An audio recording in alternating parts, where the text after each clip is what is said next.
Bonjour, j'espère que vous allez bien. Vous voulez faire une génoise pour un gâteau d'anniversaire? Alors, si ça t'intéresse, n'hésite pas. Reste pour la recette. Vraiment très facile à faire et pas beaucoup d'ingrédients. Alors, pour cela, vous aurez besoin de 175 g de sucre, 175 g de farine et 6 œufs. Et voilà, vous voyez, c'est vraiment très rapide et très facile. Donc, vous venez peser vos ingrédients, vous les apprêtez. Et on a besoin d'un batteur électrique ou d'un robot pâtissier. Après, pour l'arôme, vous prenez l'arôme de votre choix. Si vous voulez mettre au zeste de citron, à l'orange, à la vanille, au café, faire un cacao en poudre. Si vous voulez faire une génoise de cacao en poudre, au lieu de 175 g de farine, vous mettez 155 g de farine et vous mettez 20 g de cacao en poudre amère de préférence.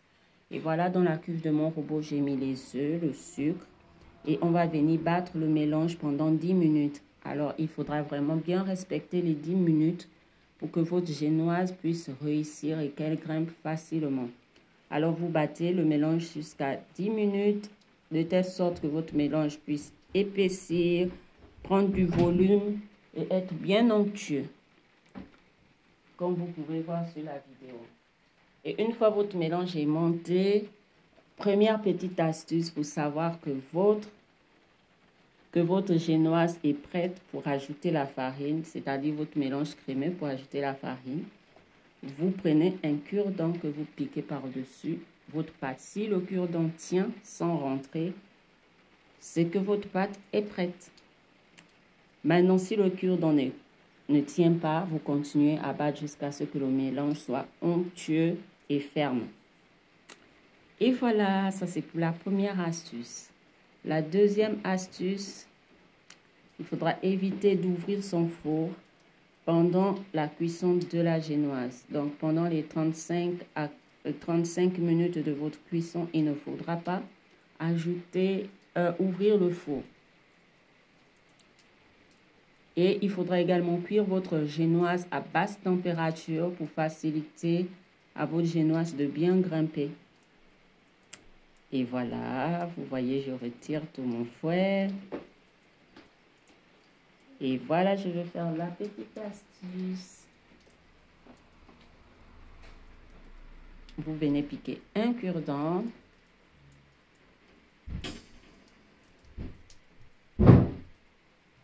Et voilà, il tient. À cette étape, on peut ajouter la farine. Alors, la farine, elle doit être tamisée. Soit vous l'ajoutez en petite quantité, soit vous l'ajoutez d'un coup. Bon, cette fois-ci, moi, je vais ajouter d'un coup. Et vous pouvez utiliser soit le fouet, soit une maryse pour pouvoir mélanger votre pâte à génoise. Pendant que vous faites déjà votre pâte à génoise, vous préchauffez le four à 165 degrés. Chaleur statique ou chaleur tournante. Moi, je l'ai fait en chaleur tournante. Donc, voilà, vous faites le processus pour mélanger votre pâte vraiment doucement. Là, j'ai un peu accéléré la vidéo. Donc, vous faites doucement. Vous prenez votre pâte depuis le bas pour ramener la farine qui se trouve généralement en bas de la cuve. C'est pourquoi lorsqu'on ajoute en une fois, généralement, la farine a tendance à descendre complètement en bas et donc ce processus aide. Vous pouvez le faire aussi à la maryse, mais vraiment, il faut aller doucement de peur que vos œufs ne retombent. Et voilà, mon mélange y est assez, jusqu'à ce que vous obtenez votre mélange homogène. Vous chemisez votre moule d'un papier cuisson. Pour le chemiser d'un papier cuisson, donc vous beurrez votre moule et vous faites une découpe du papier en l'enroulant autour de votre moule. Mais vous le faites quand même assez haut pour permettre à votre génoise de pouvoir grimper lors de la cuisson. Et voilà. Et vous venez mettre votre préparation à l'intérieur et enfourner dans un four préalablement chauffé. Et voilà, voilà mon moule. Voilà comment il est. Et si vous ne mettez pas le beurre dans le moule, vous prenez l'huile et vous badigeonnez au pinceau et après vous collez votre moule. Et c'est ce que j'ai fait. J'ai utilisé l'huile au lieu du beurre. Et on vient tout verser dans le moule. Et deuxième astuce, lorsque vous avez fini de mettre votre pâte dans le moule, il faudra tapoter votre moule pour permettre aux bulles d'air de s'évader et d'avoir une pâte bien homogène de partout.